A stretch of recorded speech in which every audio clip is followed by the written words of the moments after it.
Made a pretty stupid mistake right at the start of all this.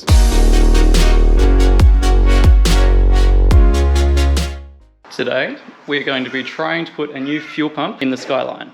Let's see how we go. First thing we have to do is get all the shit out of the boot so that we can actually get to the fuel pump.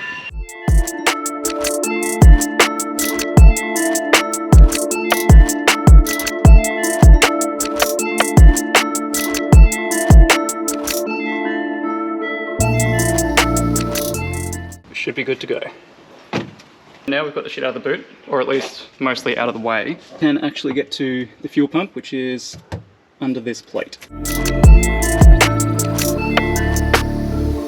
That is where we need to get to. We need to undo this ring, we need to undo all these connections in here, and then pull everything out.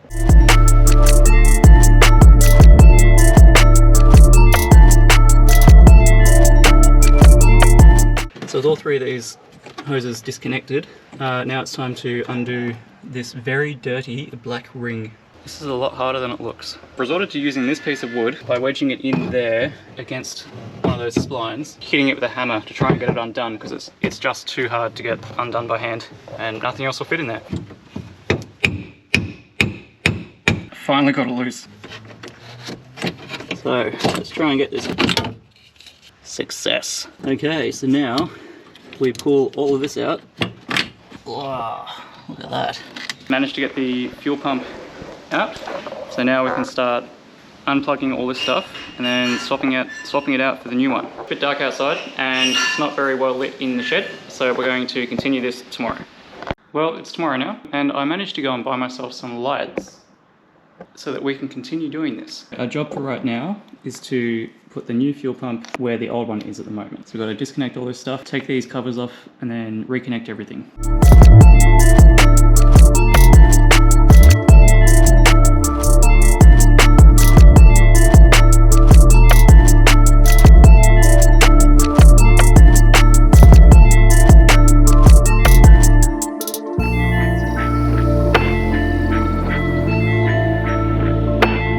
After comparing the different sizes of the fuel pump filters, this one being the new one, this one being the old one, this old one is much longer. So it means it's going to stick down inside the fuel tank a lot further, which is what we want. Otherwise, we might not be able to get the last few bits of fuel through the pump. So what I've done is I've taken this one off the old fuel pump, as I'm sure you can tell. Luckily enough, it actually is going to fit on the new pump just fine. We're going to go ahead and put the old filter on the new fuel pump. Probably don't want to do this normally, but just because there's such a drastic size and shape difference, yeah, I thought I'm probably better off doing it, and it doesn't look that bad really. Got the old fuel filter on the new pump. One thing to note though, if you are doing this yourself, make sure that you get that little clip there, tiny little metal ring. Make sure you get that on there, because that's going to hold everything in place. To do a really clean wiring job on this, good idea to get some heat shrink. Also, these heat shrink solder connectors. When you heat these up, they actually solder the wires together for you. Take note of which wire is which. The ground wire is the one with the stripe on it. The positive is just plain. Ground wire to black and positive to red.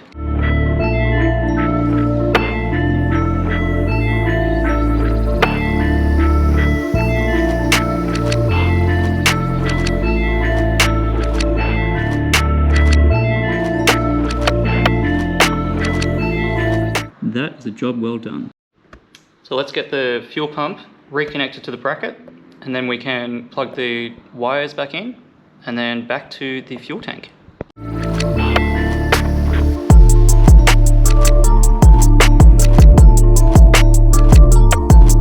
So everything looks like it's connected and we are ready to go.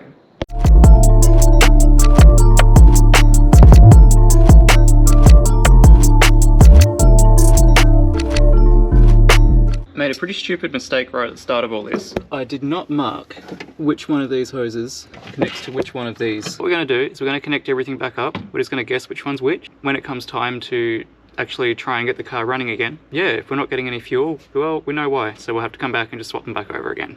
Make sure you mark which hose is which before you disconnect them. So now I just have to reconnect these hoses, plug these plugs into these clips here, screw this back in, and job done.